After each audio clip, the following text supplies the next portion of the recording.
Okay. Hello, everyone who is on LinkedIn and also on YouTube. I understand that this should be going out, it should be streamed on both of those platforms, both on LinkedIn Live, and also on our YouTube.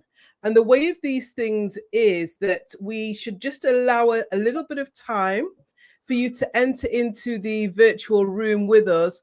And so, whilst you're doing that, I'll be doing something of segue conversations, as it were, before we dive into today's LinkedIn Live, which is streamed onto LinkedIn and also streamed into YouTube. This is a conversation which I'm delighted today to be hosting alongside my friend and colleague, and indeed inspiration, Ashanti Bentil Dew.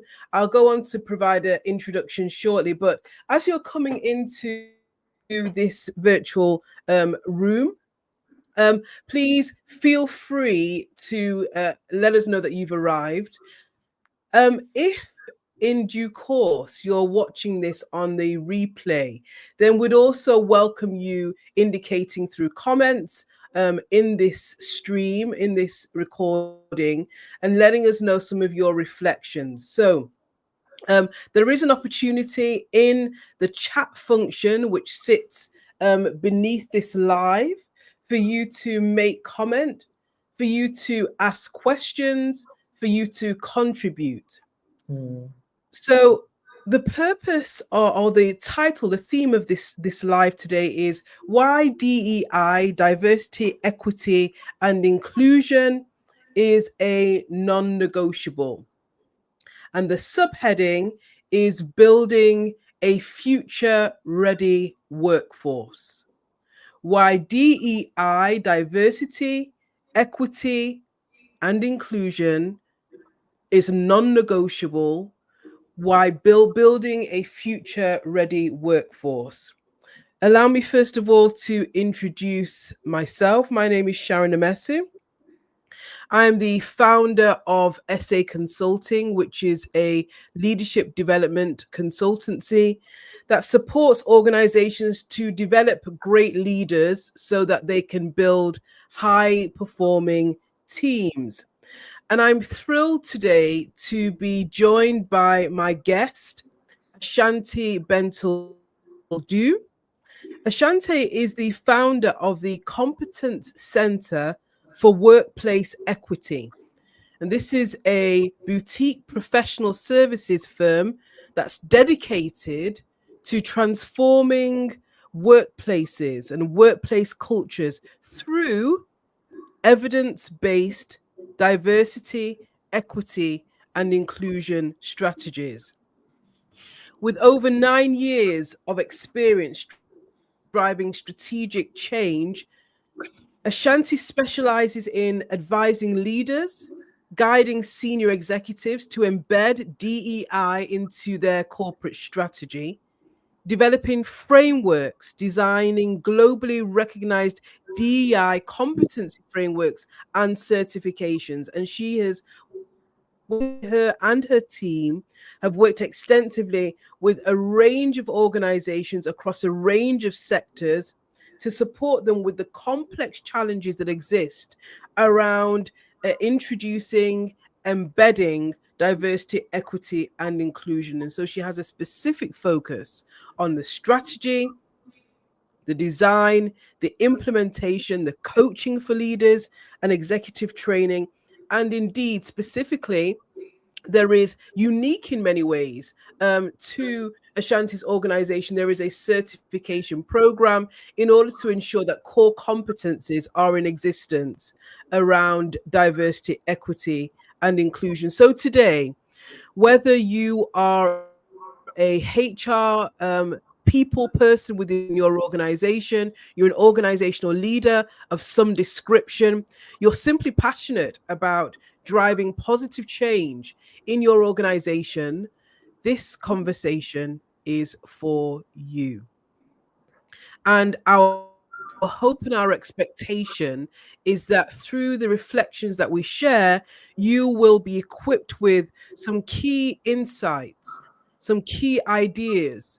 You'll be refueled, you'll be regrounded, and refocused in your efforts to drive positive change within your organization and ensure that your organization is future fit, future proof, future ready. And I firmly believe, just by way of background for you, my background is law. I was a barrister for several years and really understood the importance of the environment in which we work being one which is equitable and fair and creates the possibility for all to achieve their potential. We have, and it's not just in recent times, but it's become more acute and more heightened perhaps in recent times. Challenge and conversation around diversity, equity, and inclusion is much more pronounced, and it won't take much of inquiry for us to understand why. But before we go into that, I'd just like you, Ashanti, just to introduce something more of yourself and just tell us why this conversation for you is important right now. Yeah, thank you so much, Sharon, for having me on. And it's great to be able to speak with you about what is a really interesting time for organizations, specifically in relation to diversity, equity, and inclusion. So, my focus really over the last 5 years of my DEI practice has been on how we upskill the stakeholders within organizations who are responsible for DEI so that they are competent in the work. It is an unregulated industry. There isn't one diploma degree that someone can obtain to indicate a certain level of competency to a prospective employer or even a corporate client, actually. And so it really is important that we are aware of what the competencies are so that if we are a DEI professional or in the HR L&D space with DEI responsibilities, we are able to support organizations through curbs like the one we're currently in. And we want to be able to do that without panicking, without relying on a group think, and also with the business transformation as well as the humanity of our colleagues in mind. And so that's really the work that I've been doing over the last 5 years. The conversation obviously is very important because if you are an organization based in the UK or Europe, but you have US offices, for example, or you're headquartered in the US, or you serve US clients, then you will be very interested right now in what's happening with the US administration and its approach to DEI, which is far more far-ranging than anyone probably predicted. And that is going to impact how employers approach diversity and inclusion. And you're right. It's really interesting, isn't it? Because the challenge that colleagues are facing in relation to this work around DEI is one which predates, in fact, the last few days. Yes. And whilst we are seeing the conversation develop, what's no doubt for sure the case that there has been a rolling back, Ashanti. And there have been organizations, large organizations, that have taken the position that the investment, the recognition, and the support of the DEI agenda within their organization is of no longer any import or importance. And we needn't name specific organizations. It's commonplace, it's common knowledge where they are. From your perspective as a practitioner, to what do you ascribe this rolling back of an agenda, which we clearly see from an evidence-based perspective is essential and important and necessary? Okay, so, this could become quite a controversial conversation because there's a number of questions I think that we need to ask and be willing to explore if we're going to talk about this rolling back of DEI within organizations. I think the first thing I think we need to explore is rolling back of what? And I know this might seem controversial, but one of the things, the executive order, I believe on the 20th of January from the White House, there were 2 words that they used in that release. One was wasteful and the other was radical. They referred to DEI as wasteful and radical. And I think this is really interesting because from a business point of view, businesses are always looking at what they invest in and what the ROI is, and not only financially, but also culturally. And I think that if we're very honest, it is fair to say that some of the DEI work that has been done, particularly over the last 5 years, in places has been wasteful.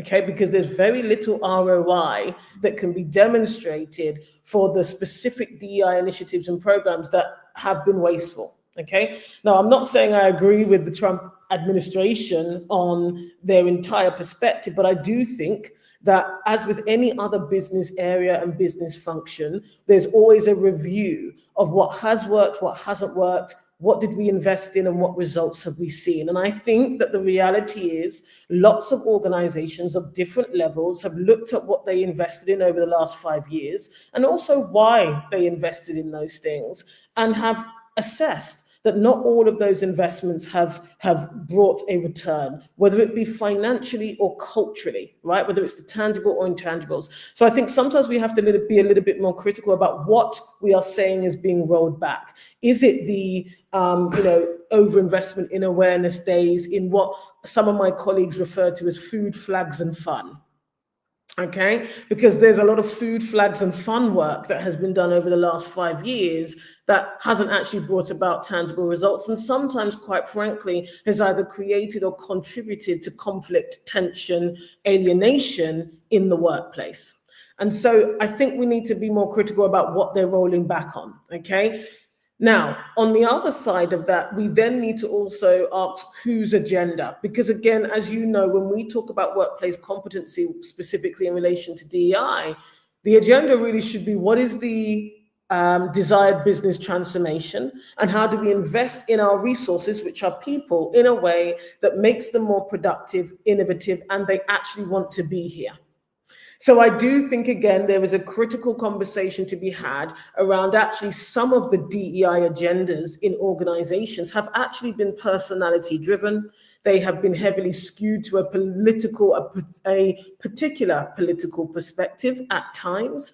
They haven't been broader in their appeal. So some organizations have literally built strategies based on gender only or race, for example, okay? And they haven't actually been as intersectional in their application as they should be. And that contributes to this kind of fatigue around DEI, but also apathy, skepticism, and criticism of how DEI has unfolded within organizations over the last 5 years. So I think these are critical questions we need to ask. And then lastly, what I'll say is that the organizations who have been headlined in mainstream media around their rollback of DEI, these organizations are not actually role model examples for most of the organizations who are, in existence in the UK. Most organizations are not giant tech unicorn companies, okay? And so therefore, looking to those organizations as your steer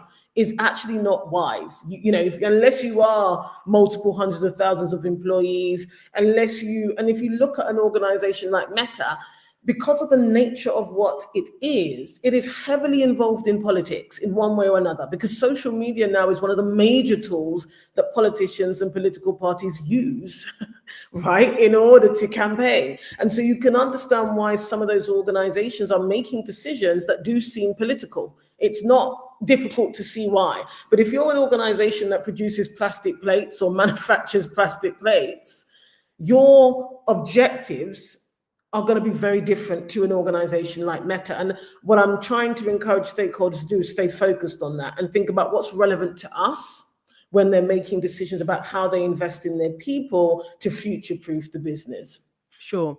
So we are seeing a rolling back, and you've alluded to a number of factors that can be attributed to that. So poor practice, incompetencies around that, leading to a backlash, a lack of understanding and appreciation of what good DEI practice looks like, and ultimately, by extension, what the impact and import will be of good DEI practice.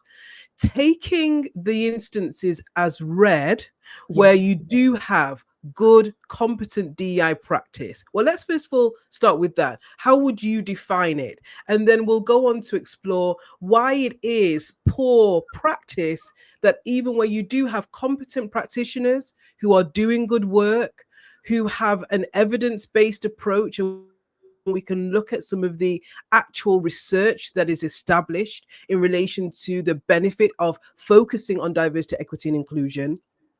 Well, you do have that. Why still we don't have the engagement that we'd want to be seeing? So, excuse me, starting off then, first of all, with the first question. Yeah, absolutely. It's a great question. So, look, competency is basically that combination of knowledge, skills, and abilities that you need to be able to execute in the role. And, you know, up until I'd say until about a year ago, where I think the conversation about competency was much broadened out, there was a belief that you only needed to have lived experience, okay, or be from an underrepresented or marginalized group. So that's where the knowledge sat. Do you have lived experience of discrimination or prejudice in your life and or work? And what's your identity? These two things were really quite important to people if you were doing this work. There was this idea that if you are, for example, a white male, you can't be a DEI professional, or you don't understand DEI enough, you don't have the credibility to be in a DEI role, for example. And now the evidence that we see is that, especially if you look at high profile DEI roles across the UK and the US, I'd say specifically, it really didn't matter what the identity of the DEI professional was. If they were not performing in the role, they were removed. That's it. And you can see evidence across all the major tech companies. They've had heads of DEI from a range of backgrounds and identities, and still they are criticized. And at some point they leave the role. So that was really the main thing. And there was a lot of conversation around this in the very early days. Now, what is true based on about 4 years of proprietary research is that there are 14 core competencies you actually need as a DEI professional in the workplace setting. And this is different, tangential, but yes, complementary to being an activist, an influencer, a content creator, and even actually, quite frankly, a thought leader. Okay, because the DEI professional role is operational, it is vocational, it is tactical, it is practical. And the majority of DEI professionals in role inside a workplace setting don't spend their time talking about bias with their colleagues. There are other competencies and skills that make up the role and that they need in order to be successful, such as understanding what business transformation actually is, change management, organizational design, understanding talent strategy, people development. All of those other things are critical for the DEI professional to understand. Okay, not just what bias is, not just what prejudice and discrimination is, not quite frankly having personal experience of discrimination and prejudice, because you cannot build an organizational strategy on the back of a singular narrative experience. You can't do that. The strategy is not fit for purpose, nor is it sustainable. So when we're talking about competency, we're talking about those competencies and skills that you need for the reality of the workplace DEI role. And so then acknowledging, because I think there is something alongside that, isn't there? There is the operational understanding and of the importance of this work and how one applies the principles around diversity, equity, and inclusion, and the proper, appropriate, relevant implementation so that you're able to link. There is a direct line between the investment and ultimately the outcomes, and that being seen to be done. And can I just add, Sharon? Yes. I think sometimes there are DEI professionals and people who are DEI advocates, speakers, etc., who feel that, this being the right thing to do should be enough. And That's not the case. Okay, we're dealing with organizations and business entities. Doing the right thing by itself is not enough. Okay, and secondly, if we look to, for example, sustainability in that sector, which is essentially our cousin, it's had longer to mature. Okay, and now there are indexes, appendixes, and frameworks that are well respected in the sustainability space, whereby they have been able to demonstrate, articulate what the ROI actually is. Okay, and so it's only natural that as this industry evolves, that we need to mature into being able to also demonstrate the ROI for an organization. It's not just about, it being the right thing to recycle, for example, in the environment. We see that that field is now able to actually express, sometimes in commercial terms, what the benefits are if a business invests in some of these sustainability practices. And we need to be able to do the same in DEI. And so, in being able to articulate that, we're already on the journey, one could easily argue, because there is extensive research, isn't there, which points to the benefits, the commercial benefits to diversity, equity, and inclusion. And we can come on to that.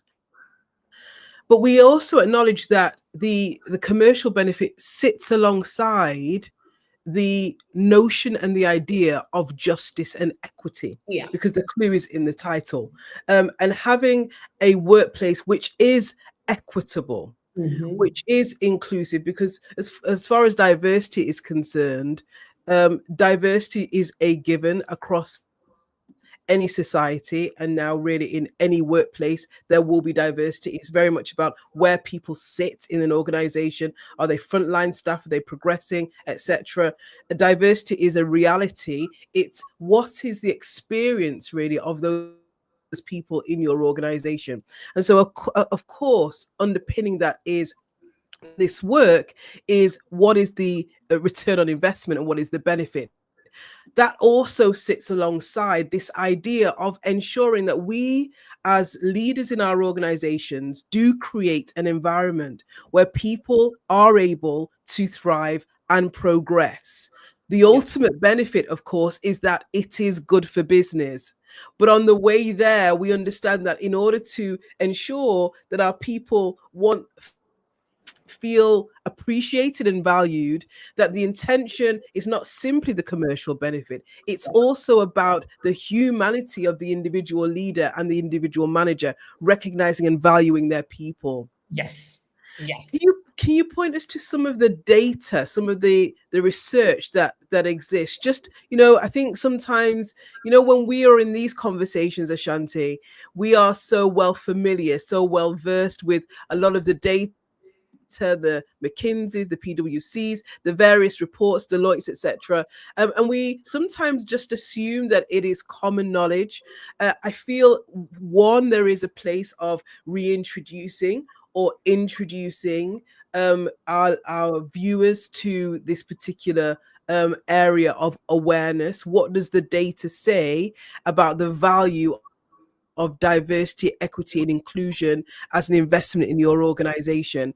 And there are some who may not even be familiar with any of this information at all. It may not have crossed their desk. It may not have appeared in their world. And so I just think it's worthwhile us revisiting this and just reminding ourselves and reminding our colleagues of what is the commercial benefit? What does the research tell us about the value and the benefit of prioritizing diversity, equity, and inclusion in your organization?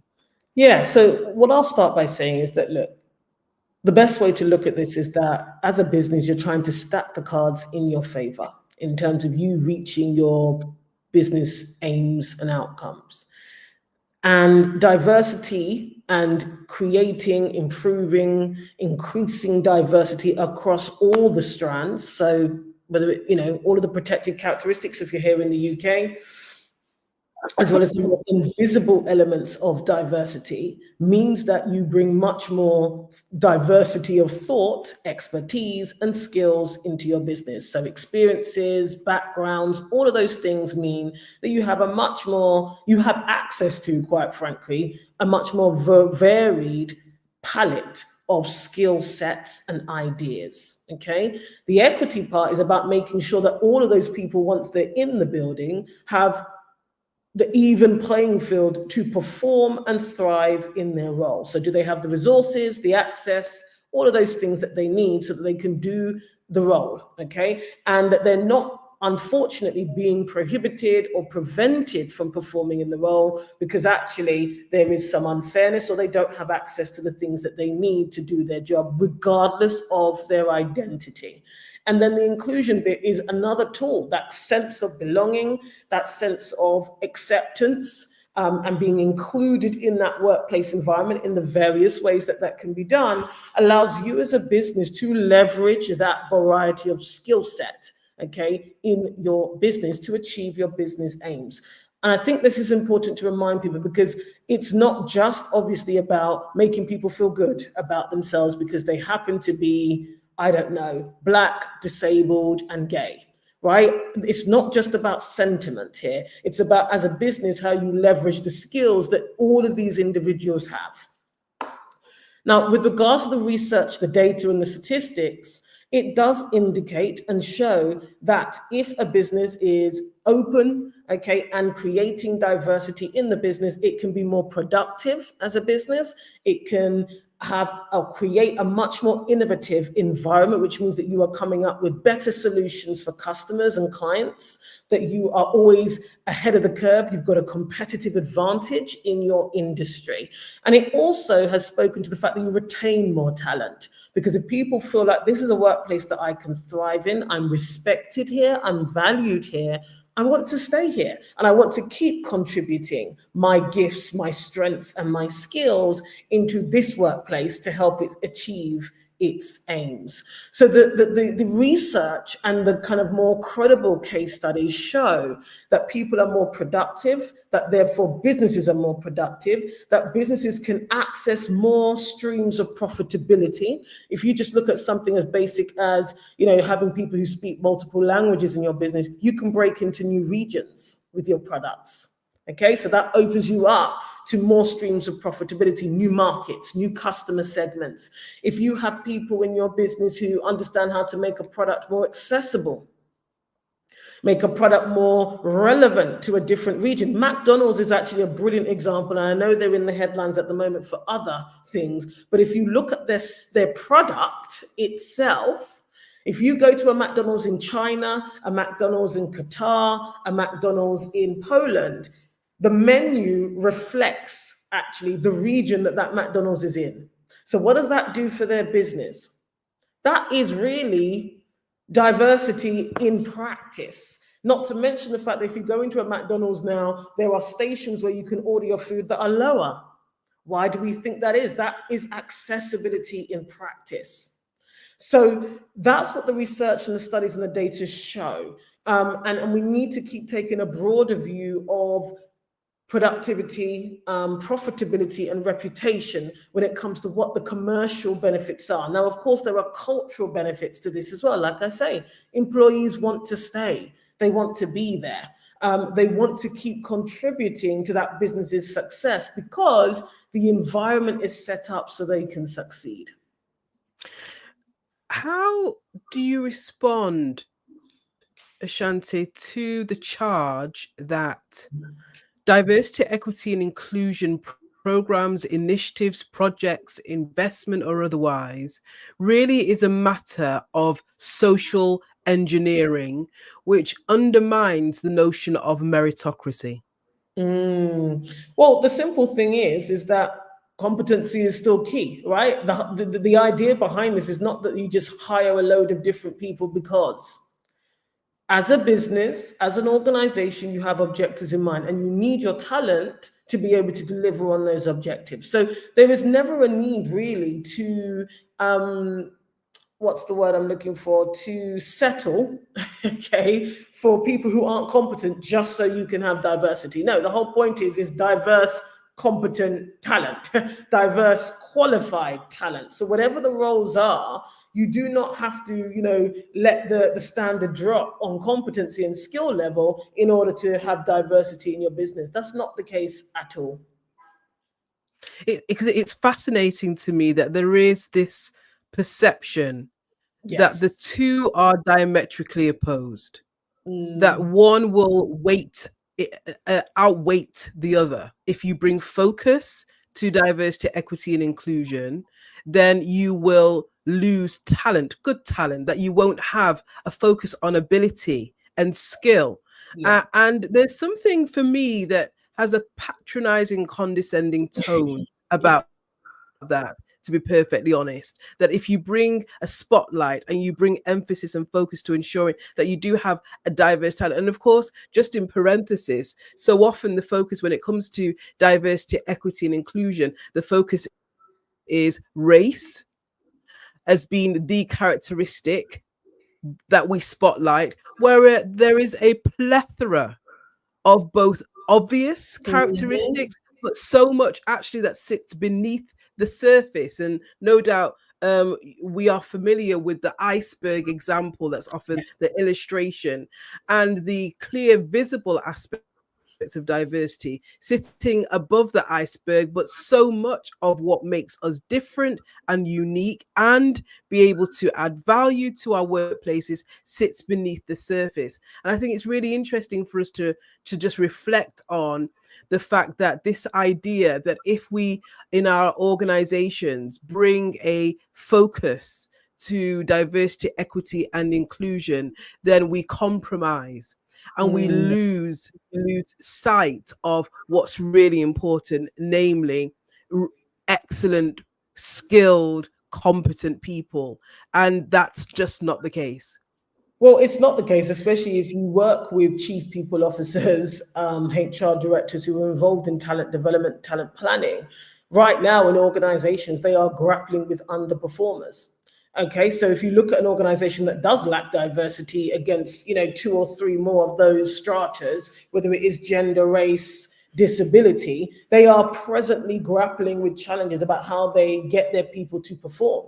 So if actually this was a problem that was only linked to being diverse, that wouldn't be the case. We would, all of Precisely. these organizations would be highly performing, when actually I'd say usually you see about 30% of any given workforce is not performing as it could be. Okay, and these are workplaces that lack diversity. So there is no correlation between the two whatsoever. And the skill and the intentionality that it takes for an organization to develop talent so that the talent is producing the results it wants and is future ready, that in itself is a whole different area anyway. So I often find it quite interesting when organizations have those views and also are obsessed with positive discrimination and not doing it, because actually you're nowhere near at the point where you can legitimately say that you are positively discriminating. We don't see the evidence of that across most organizations. Not at all. I'd like to just shift focus slightly, if I Mm, may, to reflect on what you described as we were opening our conversation, which is the panic mm, that we are aware of that's existing. And, there is in no small way whatsoever, um, justification for mhm, many in relation to this panic. There are people who are practitioners, have been practitioners for some significant time, are skilled practitioners, mm, and are demonstrably able to prove the return on investment, who are losing their jobs and mm, are doing so in a way which is essentially just on the spot removal. And I guess the question is, what do we say to those people who might lose heart, mm, who might, in the face of this oppositional stand in relation to diversity and equity and inclusion, conclude that due to fatigue, exhaustion, a lack of support, engagement, who may just say, "What's the point?" and mm. throw their hands up in the air. I'd love to just hear your reflections on what you would say to those colleagues.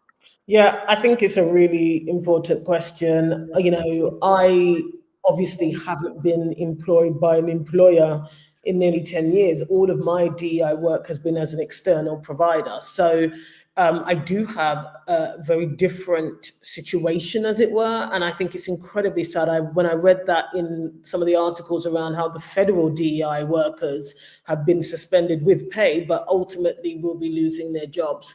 And so the first thing I think is really important is from a well-being perspective to take the time that they need, essentially, because this will be or feel like a grief, a loss. And it also is beyond their control. And human beings obviously really struggle when we don't have the control that we desire over what is their livelihoods. And for many people, their identity. I think it's, fair to say that for a lot of DEI professionals, this work is closely linked to their identity, into their personal values and the things that they think are important.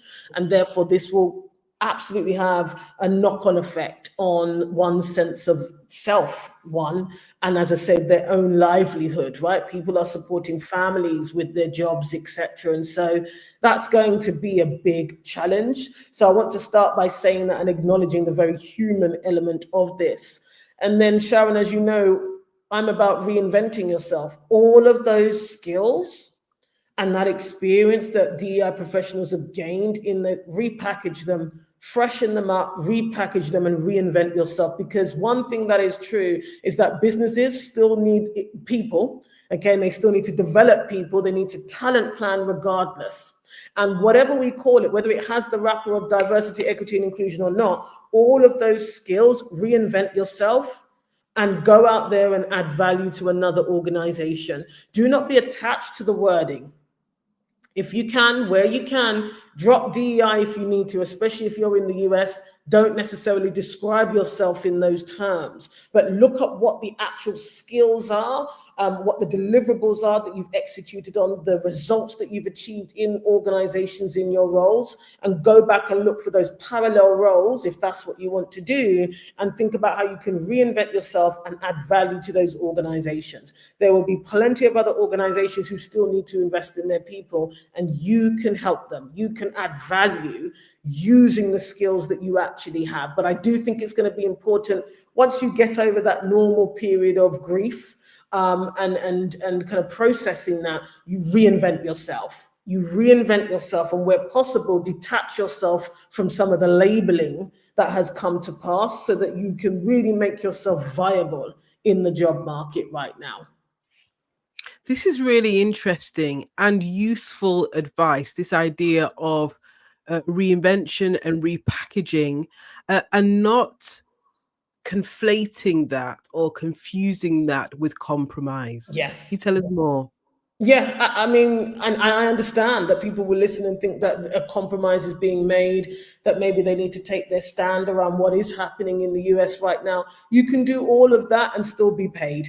Okay, and this is important because, you can do all of that and still get another job and be paid, and take the time to grieve, process what it is that you've experienced as well. And I think, it's incredibly sad to think that just overnight people will lose their jobs. Job titles may have to be changed. It is incredibly complex. However, it isn't a compromise, because let's be honest, like any industry, the DEI industry is going to continue to evolve. So who knows whether we'll be using these terms in 5 years' time, 10 years' time anyway. What's important is the skills and the value that you can add, and not losing sight of that.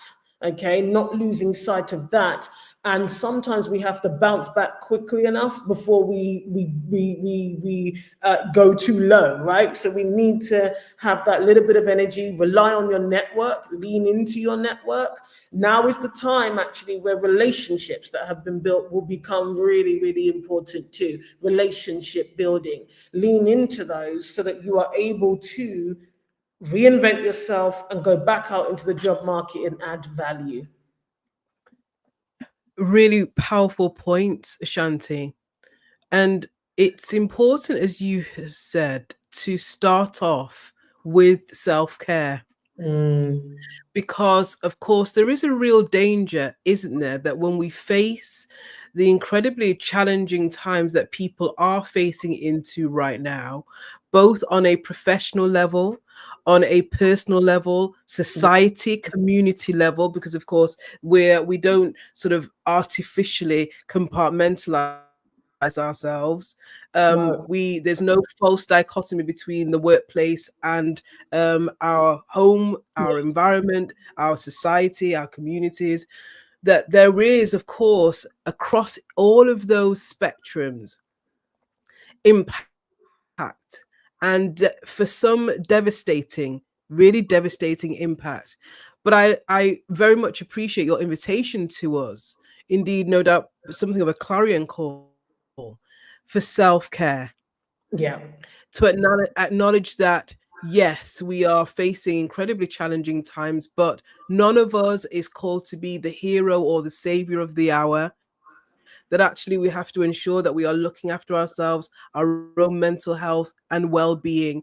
And then, as you say, looking ahead into the future, Yes. believing that we do have a future, right? That there is a future, and that there are ways in which we can re-engage all of those extensive skills, insights, abilities, and use that. And also to acknowledge as well, and I think this is something that you have often said to many practitioners, Ashanti, that the narrative that the work around this is drying up. Actually, we need to counter that narrative and understand that there are still many organizations Yeah. who are in existence, who value this work, who will prioritize it, and Yeah. will still invest in this because they know that what it does is ensures that they are future proofing. It gives them the Yes. competitive edge. Would you like to just elaborate on that? Because I know that's something we've explored several times. Yeah, absolutely. And I think, I know people might think this is about a bit woo woo in many ways, but you do have to have an abundance mindset. You know, there are more chief people officers, HR directors, CEOs, even who still see the value in investing in their people, who still see the value in retaining employees through ensuring that the workplace is an inclusive place to be for them.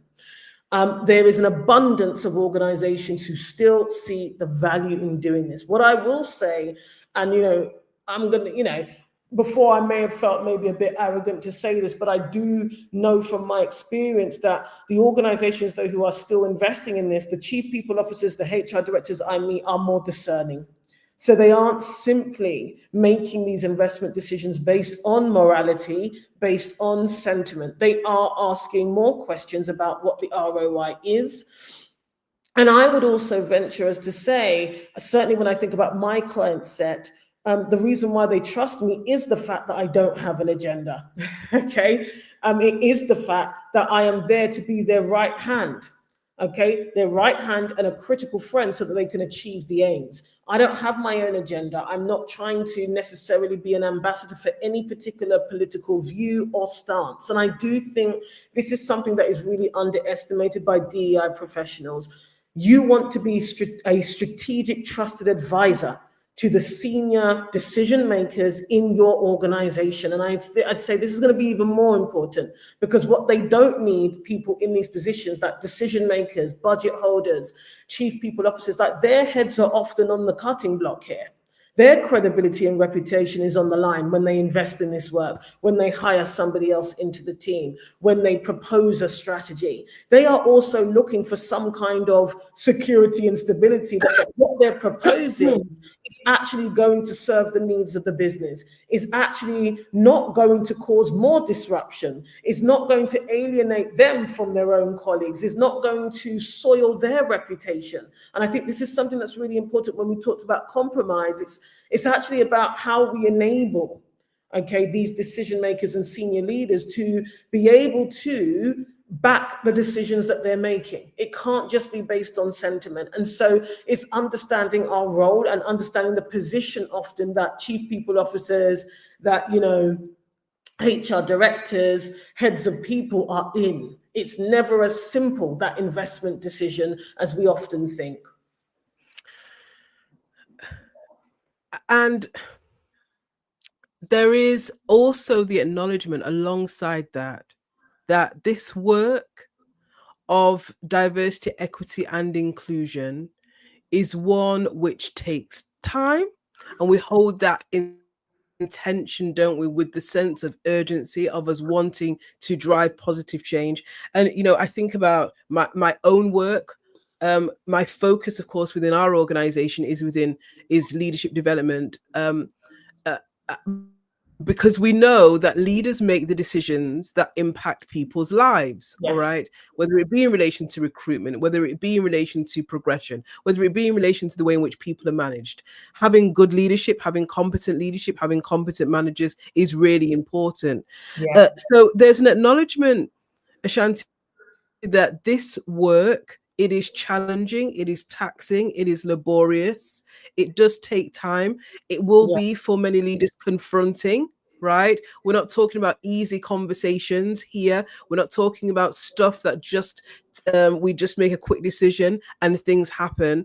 And so we sit with the reality and the frustration of knowing that things do take time. I also want to, alongside that, point to this observation that the opposition that we're facing in relation to diversity, equity, and inclusion is not new to the agenda. No. That over time, if we track over time the pattern and history of society and the workplace, we've seen this before. It's taking a different form. It has something of a different shape, but fundamentally, the opposition to creating an environment where people are treated fairly and equitably is not an uncommon, unfamiliar territory or terrain. It's one that we've navigated before. And if we've navigated it before, we most certainly have the skill, the ability, and the will to navigate it again. Yeah. I'd love, Absolutely. sorry, go ahead. No, I agree. Um, Yeah, what I'd love to do, as we're it's been a brilliant conversation, Ashanti, as I knew it would be.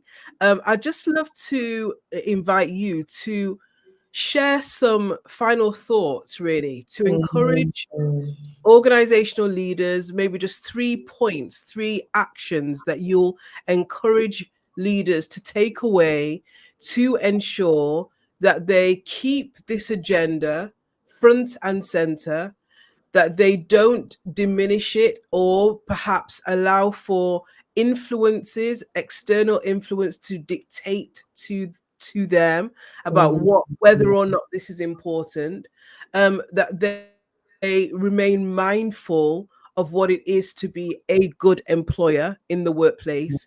What 3 things would you encourage organizational leaders, chief people officers, HR leaders, managers within organizations to keep in mind to ensure that they remain future ready, they build a future ready workforce by keeping diversity, equity, and inclusion as a non-negotiable?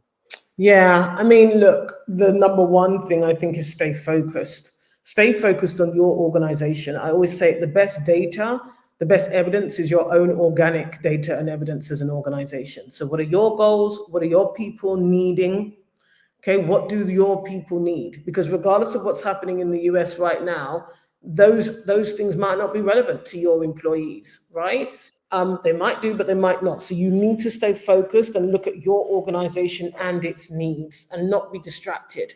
And the second thing is you're always going to need your people anyway. So if you think that there's going to be a time where you don't have to invest in your people, develop your people, that's not coming.